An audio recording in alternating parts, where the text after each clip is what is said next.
Critical race theory is the construct of racism. It teaches you to be racist.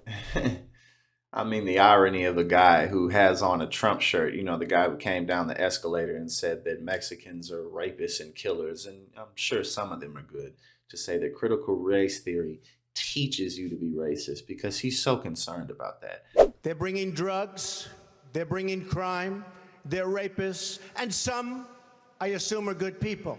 So the funniest thing about people who are so against, critical race theory being taught in schools is it's like on the one hand, it's like we can't have children learning about the structures of institutional racism and the history of prejudice and how different types of economic systems may have functioned off of slavery, whether it be in this country or other countries. We can't have them learning about that because that basically teaches them how to do it. But at the same time, if we take away Confederate statues, they have to know their history. So you can't have both. But the point is that education is education, knowledge is knowledge.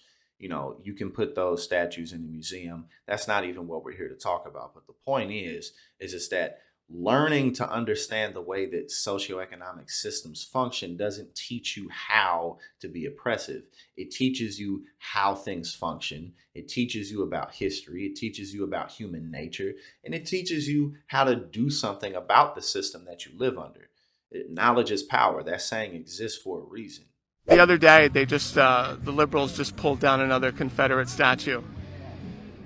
And I'm just really worried that... History? Yeah, History. History. History. It's our history. There's a reason it's called history. History repeats itself, and if we don't learn from our past mistakes, it's going to repeat ourselves.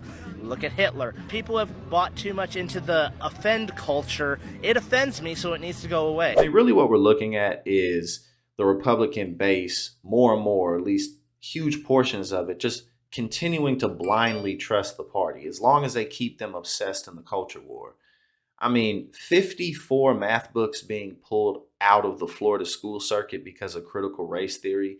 Do you think any of those people who blindly supported that move actually read through any of those textbooks? I mean, it's a math textbook. You're the parent, right? You're the one that's where it starts in the household. You're the one who sets the tone. So if you're so concerned about your children being racist, then that starts in the house. But of course, all they're really concerned about is American exceptionalism being taught within schools. And those are the moves that they're making. With Can all you due imagine respect, having your history just erased and wiped out, not taught in schools and everything? it needs to be taught. Exactly. It needs to be taught. And listen, man, it's like you can spend all this political capital to take away these math books and to take critical race theory out of elementary school, even though it's not there. But you can spend all this political capital to do that. But at the end of the day, we live in a society that has access to free information. And there is tons of awesome knowledge that we can get for free right off of YouTube, whether it be from sources like this here at the Young Turks or other independent content creators or, History Channel. I mean, we have access to all these different types of sources that we can learn from. So it's like you can't hide this knowledge at all, no matter what you do. But this, again, is an example of what happens when you have a base that is totally disconnected from reality. But like I say at the end of pretty much all of my videos, let's not allow these people to beat us at the polls. Let's not allow these people to outdo us in our communities. Let's be better. Let's get better Democrats in office. And let's do what we need to do in the midterms, 2024 and beyond.